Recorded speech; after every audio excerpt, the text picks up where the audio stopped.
is up, guys? It's Squishy Joshi, a creative vagabond, taking you guys on adventures in gaming, art, music, and experiences. And today we're going to be reacting to a song called F-FORTE by a group called PALENEO, or is it PALENEO, with a fancy O with a cross through it, kind of like the 21 Pilots O. Anyways, I don't know anything about this group. This is completely new for me, but it was suggested by you guys, and it appears to be a pretty new song, uploaded like 2 weeks ago. So this is going to be interesting. We're going in blind, and we're going in right now. Let's not dilly-dally. Let's get into it.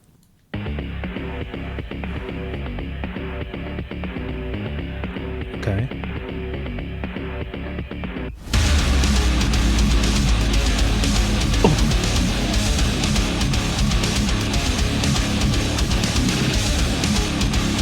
Oh, that tone.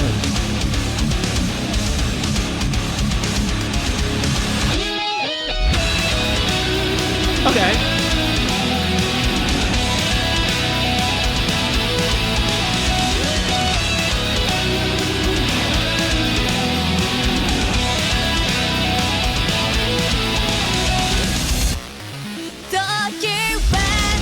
Okay, look.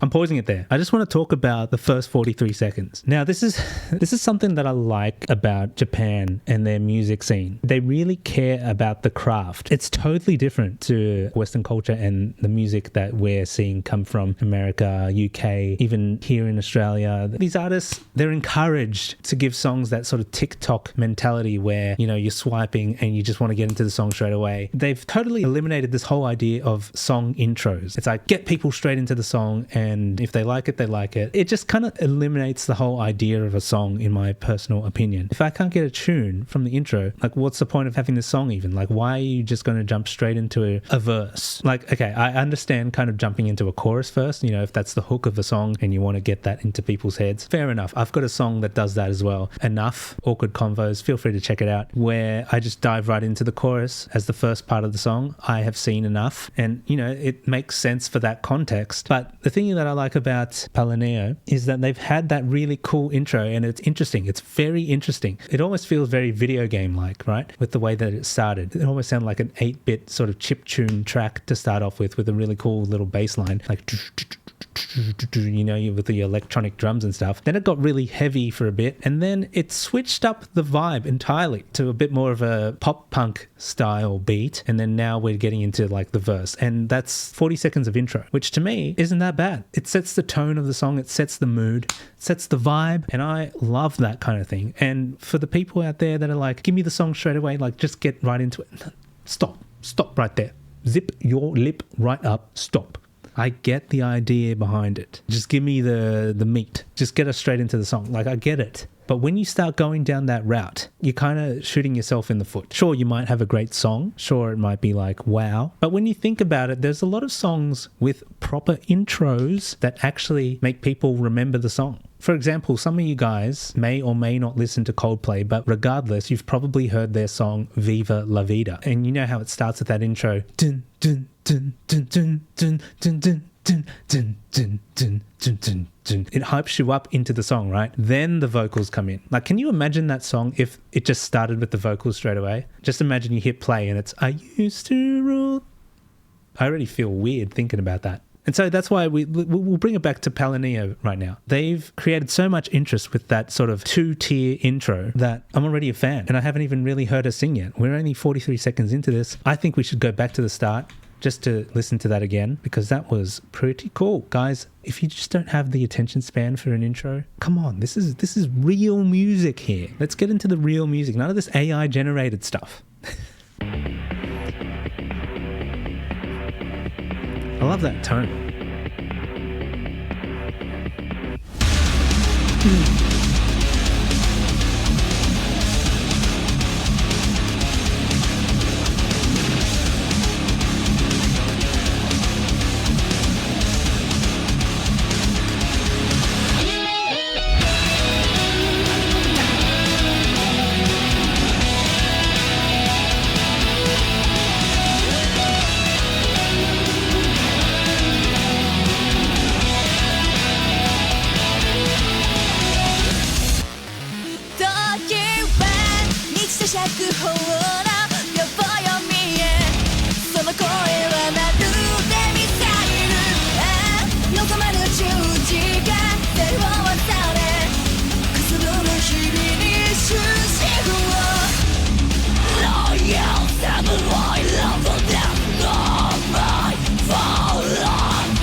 pausing it there. 2 minutes in. This is fantastic. Okay, I'm noticing some stuff with the visuals as well. We've got these like red accents everywhere, which is pretty cool. It seems to be a recurring theme in this video. I really like this guitarist over here. Her guitar's really cool with the built-in lights in the fretboard. Really like that kind of stuff when it comes to gear. As a guitarist myself, I've always tried to envision my own kind of like special custom guitars. Ever since I've seen the stuff that Matt Bellamy from Muse does to his guitar, I've always been curious about like, you know, what kind of things can we do to a guitar that will make it stand out from a technical perspective, whether that be putting lights in the fretboard, whether that be putting a little chaos pad on the guitar, whether that be making the guitar out of acrylic so that it's like a see-through guitar. There's so many cool things that you can do with a guitar, and I really like that this guitarist here is utilizing that. We're seeing her with this light up fretboard, which is something that I would aspire to have on one of my guitars one day. I'm pretty sure I would love that. And like I said, with the details of the red, even the lights on the fretboard are red as well. So they've all got some sort of red detail on them, or even if it's not red, close to red with this pink hair. The bassist, I think, is using a 6-string bass, if I'm not mistaken. It's not something that I typically see in these reaction videos, which is really cool. This is such an interesting song because it feels like it's multiple genres in one. I wasn't expecting the screaming section, so where she started screaming, I wasn't expecting that. Just based off the rest of the song that we heard, and then when she started screaming, I was like, okay, I was not expecting that. That was pretty cool though. And yeah, it seems to be bouncing between this sort of metalcore space and a pop punk space, and it seems to be blended together so seamlessly, which is amazing. I really like what they're doing. And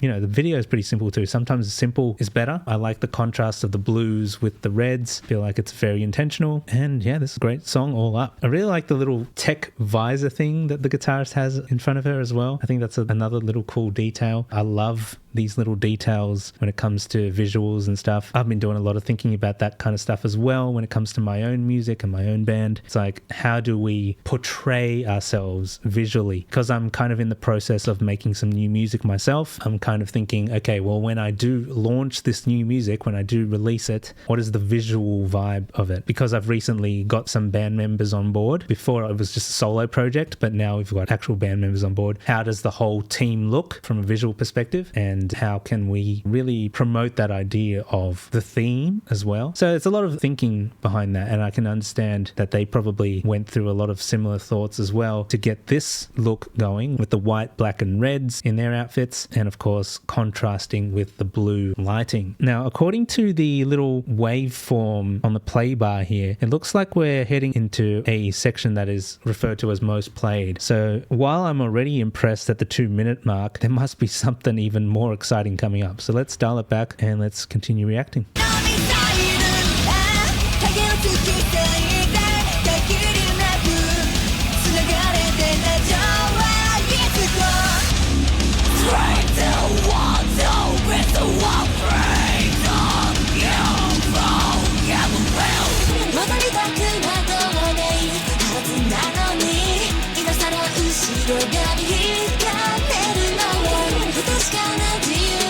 Sorry, I just forgot to mention, I also thought it was interesting that they're bouncing vocals now, so it's not just the one that was singing at the start. Now the guitarist is also singing, but she's got a different style to the main singer, who was also screaming, by the way. And so now we've got this more kawaii sound, I suppose you could say, which is a contrast to what we were hearing with the other singer. Anyways, back into it.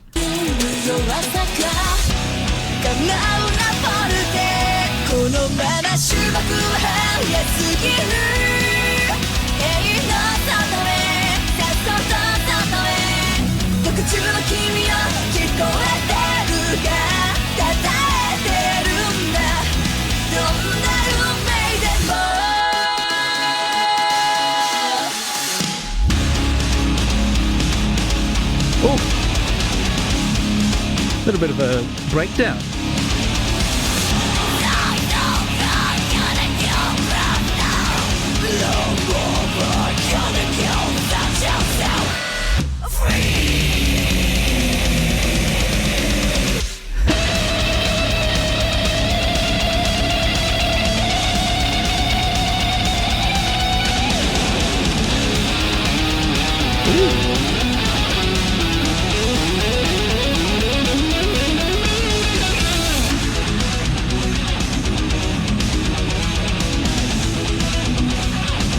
I love this part.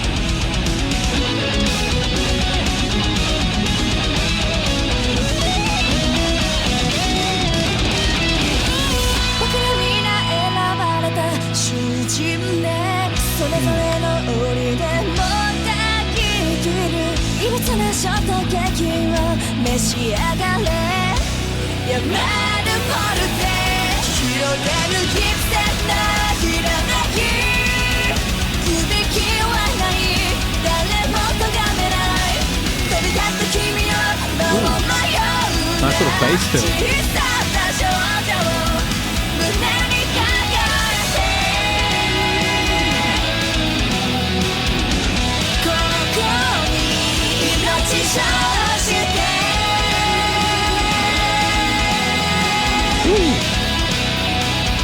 時は満ちた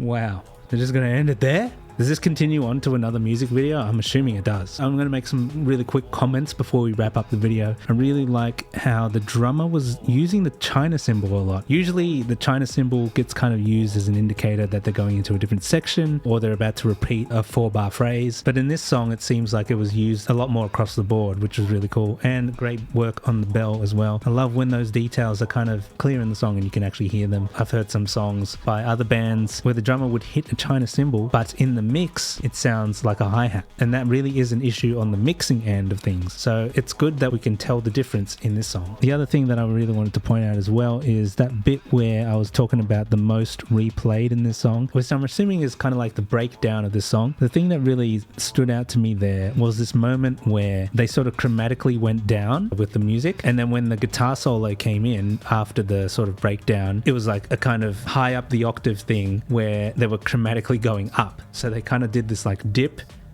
and went back up like a roller coaster kind of thing, which was really cool. And then the rest of the solo was kind of played on the lower octave of the guitar, which isn't common. I feel like a lot of these guitar solos are usually higher up the guitar neck, but it was really cool to hear a majority of the solo on the lower end of the guitar. We don't hear that as often. I'm not saying it doesn't happen at all, it's just we don't hear that as often. But yeah, really cool stuff from a band called PALENEO. First time hearing them. Thank you for the suggestion. Really enjoyed that one. Really enjoyed it. Thank you so much. Now, if you guys enjoyed this video and my reaction, my comments, the usual shebang, please do smash that like button and subscribe if you're not already subscribed. Leave a comment down below letting me know your thoughts on the song and we can get into a discussion down there. And just a reminder, if we hit 100,000 subscribers anytime soon, we'll be looking at giving away a Nintendo Switch 2 to one random subscriber. And if you'd like to support this channel at all, there is a new Patreon that I've put up. It's a $3 subscription tier. It's currently just the only tier that I have available right now, but it does help support the channel. And if you decide to subscribe to that, you guys will be able to get access to videos that potentially will get blocked due to copyright. Those videos, I'll try and upload them elsewhere and see if I can get them to you. So if you're on the Patreon, you'll be able to see those. And the other little reward for subscribing to the Patreon is you'll get your name featured in an upcoming credit sequence on these videos. So if you guys feel inclined to help support me in this content creation journey, and it will definitely help me do more of these, please do consider subscribing to the Patreon. All the information is down in the description. And of course, that's going to be it for this video. Hope you all enjoyed. Take care of yourselves and we'll see you in the next one. Bye for now. Oh, the battery ended just then. Is that timing or what?